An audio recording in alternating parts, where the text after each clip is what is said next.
அருட்பெருஞ்சோதி அருட்பெருஞ்சோதி தனிப்பெருங்கருணை அருட்பெருஞ்சோதி.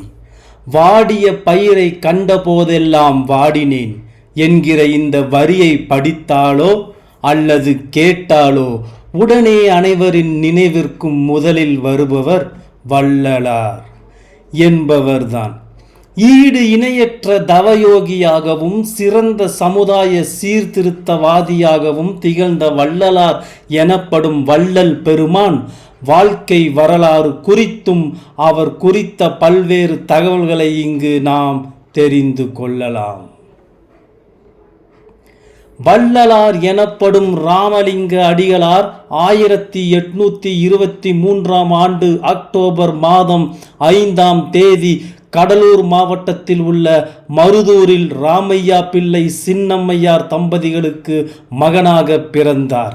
ராமலிங்க அடிகளுக்கு 2 சகோதரர்கள் 2 சகோதரிகளும் உண்டு. ராமலிங்க அடிகளார் பிறந்த 6 மாதத்திற்குள்ளாகவே அவரது தந்தையான ராமையா பிள்ளை அவர்கள் இயற்கை எய்தினார்.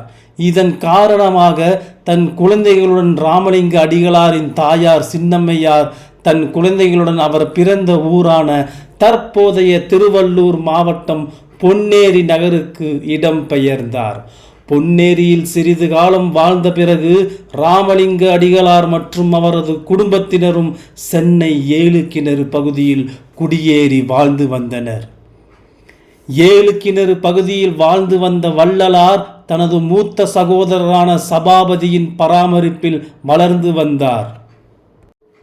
தனது தம்பி ராமலிங்கம் கல்வியில் சிறந்து விளங்க விரும்பி அவரை கல்வி சாலைக்கு அனுப்பினார்.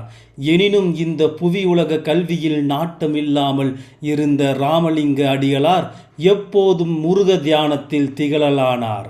கல்வி கற்காமலேயே தமிழில் சிறந்த புலமை பெற்றிருந்த ராமலிங்க அடிகளாரை கண்டு வியந்து அவரது ஆசிரியர் ராமலிங்கத்திற்கு கல்வி எதுவும் தேவையில்லை என கூறிவிட்டார்.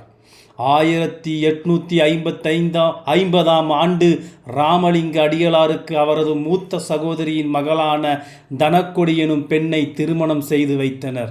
எனினும் திருமணம் முடித்த அன்று இரவே திருமண வாழ்க்கையை துறந்து துறவு வாழ்க்கையை மேற்கொண்டு உலக மக்கள் மற்றும் இன்ன பிற உயிரினங்களின் துயர் போக்குவதற்கான முயற்சிகளில் ஈடுபட்டார். 1858 சென்னையில் இருந்து கடலூர் சென்ற ராமலிங்க அடிகளார் அங்கு 1865 சமரச சன்மார்க்க சபை என்கிற அமைப்பை ஏற்படுத்தினார். இதன் மூலம் மக்களுக்கு கடவுள் ஒருவரே, அவர் ஜோதி வடிவானவர், ஜீவ காருண்யம், பிற உயிர்களின் பசி போக்குதல், சாதி சமய வேறுபாடுகள் அற்ற சமுதாயத்தை உருவாக்குவது போன்ற கொள்கைகளை பரப்பி வந்தார்.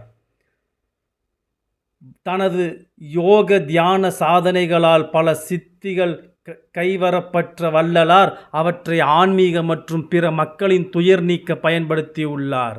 ஒரு முறை தனது ஆன்மீக சிந்தனை கருத்துக்களை எழுதி கொண்டிருந்த பொழுது இரவு வேலை ஆகிவிட்டபடியினால் தீபத்தை வைத்து கொண்டு வள்ளலார் எழுதி கொண்டிருந்தார். அப்பொழுது தீபத்தில் எண்ணெய் குறைந்து தீபம் அணைய தொடங்கிய பொழுது வள்ளலார் அந்த தீபத்தில் எண்ணெயை ஊற்றுவதற்கு பதிலாக தண்ணீரை ஊற்றிவிட்டார். இருந்தும் அந்த தீபம் அணையாமல் எண்ணெயை ஊற்றியது போல சுடர்விட்டு எரிந்தது. இந்த காட்சியை அங்கிருந்த மக்கள் பலரும் கண்டு வள்ளலாரின் யோக ஆற்றலை எண்ணி வியந்தனர். ஒருமுறை வள்ளலார் அவரின் நண்பர்களுடன் இரவு வேளையில் சென்று கொண்டிருந்த பொழுது கொள்ளையர்கள் அவர்களை மடக்கி நிறுத்தி கொள்ளையடிக்க முயன்றனர். அப்பொழுது கொள்ளையர்களில் சிலர் தங்கள் கைகளில் வைத்திருந்த ஆயுதங்களால் வள்ளலார் மற்றும் அவரை சார்ந்தவர்களை தாக்க முற்பட்ட பொழுது வள்ளலார் அக்கொள்ளையர்களை பார்த்து உயர்த்திய கை உயர்த்தியபடியே நிற்கட்டும் என கூற அந்த கொள்ளையர்களின் கை அப்படியே நின்றுவிட்டது. அவர்களால் அந்த கையை இறக்க முடியாமல் கதறி அழுது வள்ளலாரின் சக்தியை உணர்ந்து தங்களின் செயலுக்கு மன்னிப்பு கேட்டனர். உடனே வள்ளலார் அவர்களும் அவர்களை மன்னித்து களவு தொழிலை விட்டொழித்து நியாயமான முறையில் உழைத்து வாழும்படி அறிவுறுத்தி அனுப்பினார். 1867 கடலூர் மாவட்டத்தில் உள்ள வடலூர் எனும் கிராமத்தில் வள்ளலார் அவர்கள் சத்திய தர்மசாலை எனும் அமைப்பை ஏற்படுத்தி உயர்ந்தோர் தாழ்ந்தோர் ஏழை பணக்காரன் ஆண் பெண் என பேதங்களின்றி அனைவரின் பசியை போக்குகின்ற அன்னதான கூடமாக இந்த சத்திய தர்மசாலை திகழ காரணமாக இருந்தார். பசித்தவர்களின் பசிப்பினியை போக்கும் வள்ளல் தன்மை கொண்டவராக ராமலிங்க அடிகளார் திகழ்ந்ததால் மக்கள் இவரை வள்ளலார் என அன்புடன் அழைக்கலாயினர். காலப்போக்கில் இந்த சத்திய தர்மசாலை என்பது தமிழ்நாடு முழுவதும் பல ஊர்களில் வள்ளலாரின் கொள்கைகளை பின்பற்றுபவர்களால் தொடங்கப்பட்டு இன்றளவும் பசித்தவர்களின் நிற இன மத மொழி வேறுபாடுகளை காணாமல் அவர்களின் பசியை போக்கும் அரும் பணியை செய்து வருகின்றனர். யோகம் தியானம் போன்றவற்றில் கரை கண்டு ஞான நிலை அடைந்த வள்ளலார் அவர்கள் உலக மக்கள் அனைவரும் கடைபிடிக்க தக்க பல உயரிய கொள்கைகளை உலகத்தாருக்கு வகுத்து சென்றார். வள்ளலார் வகுத்த இந்த ஆன்மீக கொள்கைகளை இன்றளவும் அவரது கொள்கையை பின்பற்றும் பக்தர்களால் உலகெங்கிலும் பரப்பப்பட்டு வருகின்றன. வள்ளலார் உலகத்தாருக்கு அருளிய சில உயரிய கொள்கைகளை இப்போது நாம் பார்க்கலாம். பசித்த வயிறு கொண்ட ஏழைகள் மற்றும் இன்ன பிற உயிரினங்களின் பசியை போக்குவது கடவுளுக்கு செய்கின்ற மிகப்பெரிய தொண்டாகும். இறைவன் ஜோதி வடிவானவர். எனவே ஜோதி தெய்வத்திலேயே ஒவ்வொருவரும் இறைவனை தியானித்து பூஜிக்க வேண்டும். மனிதர்களுக்கு ஜீவகாருண்யம் எனப்படும் கொள்கையே இறைவனை அடையக்கூடிய எளிய வழியாகும். இறந்துவிட்ட நமது முன்னோர்களுக்கு திதி ஸ்தாத்திரம் தர்ப்பணம் போன்ற சடங்குகளை செய்வதால் எந்த விதமான பலன்களும் நமக்கோ அவர்களுக்கோ ஏற்பட போவதில்லை. இந்த உலகில் பிறந்த ஒவ்வொருவரும் சாதி மத இன மொழி நிற பாகுபாடுகளை பாராமல் அனைவரும் ஒருவருக்கொருவர் அன்பு செலுத்த வேண்டும். இறை வழிபாட்டிற்குரிய கோவில்களில் அந்த இறைவனை படைப்பதாக கூறி எந்த ஒரு உயிரையும் பலியிடக்கூடாது. புலால் உண்ணல், மது அருந்துதல், சூதாடுதல், புறம் கூறுதல், பிறன் மனை நோக்குதல் போன்ற கீழான செயல்களை ஒவ்வொருவரும் விட்டொழிக்க வேண்டும். நமது வாழ்க்கையில் நம்மை அறியாமல் புகுந்துவிட்ட மூட பழக்க வழக்கங்களை எல்லாம் அறவே நீக்க வேண்டும். வள்ளலார் கூறும் சில உணவு முறைகள். ஒரு மனிதன் தெய்வீக நிலை அடைய அவன் சாத்வீகமான உணவுகளையே உண்ண வேண்டும் என்பது வள்ளலாரின் கொள்கையாகும். அதன்படி இறைநிலையை அடைய விரும்புகின்ற மனிதர்கள் புலால் உணவுகள், மது அருந்துதல், புகை பிடித்தல் போன்ற பழக்கங்களை அறவே நீக்க வேண்டும் என அறிவுறுத்துகிறார். மேலும் உடல் ஆரோக்கியத்திற்கும் ஆன்ம மேம்பாட்டிற்கும் என்னென்ன வகையான உணவுகளை நாம் சாப்பிட வேண்டும் எனவும் வள்ளலார் அவர்கள் கூறியுள்ளார்கள். அந்த உணவு வகைகள் என்னென்ன என்பதை இங்கு நாம் காணலாம். அரிசி வகைகளில் சீரக சம்பா அரிசியை மட்டுமே நாம் உணவிற்கு பயன்படுத்த வேண்டும்.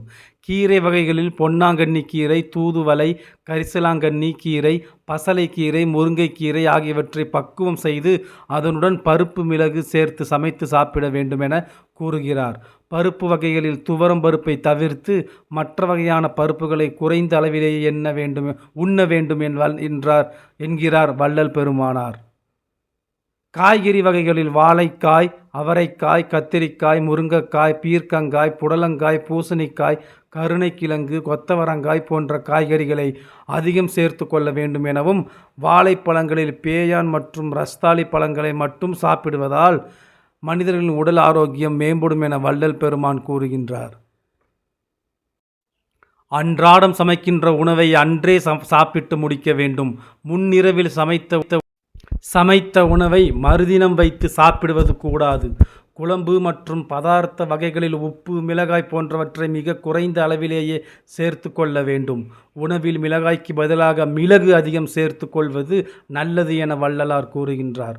உணவை பதார்த்தங்களை தாளிக்க எப்பொழுதும் பசுனை மட்டுமே பயன்படுத்த வேண்டும் எனவும், உணவு பதார்த்தங்களில் சீரகம் அதிகம் சேர்த்து கொள்ள வேண்டும் எனவும், அதே நேரம் கடுகு பயன்பாட்டை முற்றிலும் தவிர்ப்பது சிறந்தது எனவும் வள்ளல் பெருமான் கூறுகின்றார்.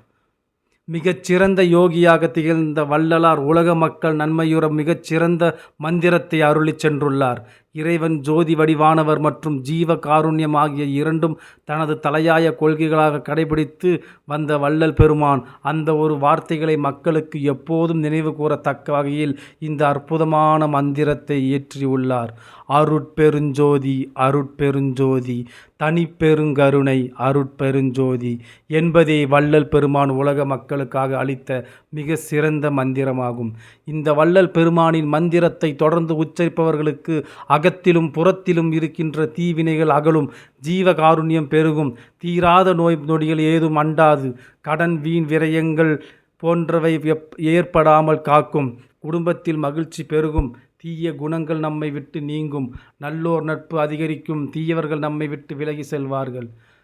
தம் வாழ்நாளில் சாதி சமய வேறுபாடுகளற்ற சமுதாய உருவாக்க அரும்பாடுபட்ட வரும் மக்களுக்கு மெய்யான இறைவழியை காட்டி அவர்களை இறைநிலையை அடைய தொடர்ந்து முயற்சித்து வருமான வள்ளல் பெருமான் எனப்படும் வள்ளலார் அவர்கள் 1874ஆம் ஆண்டு ஜனவரி மாதம் 30ஆம் தேதி தைப்பூச திருநாள் அன்று வடலூரில் உள்ள சித்தி வளாகத்தில் ஒரு தனி அறைக்குள்ளாக சென்று தாளிட்டு கொண்டார். தான் தாளிட்டு கொண்ட அறையை யாரும் ஒரு வருட காலத்திற்குள்ளாக திறக்கக்கூடாது என தன் சீடர்களுக்கு கட்டளையிட்டார்.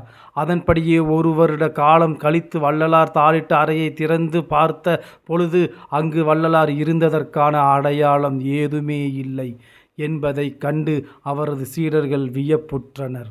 ஈடு இணையில்லா தவ யோகியாக திகழ்ந்த வள்ளலார் ஒளியுடல் பெற்றவர் என்றும், எனவே ஜோதி வடிவான இறைவனுடன் தன்னுடைய தேகத்தை ஒளி வடிவாகி கலந்துவிட்டார் என அவரது சீடர்கள் நம்புகின்றனர்.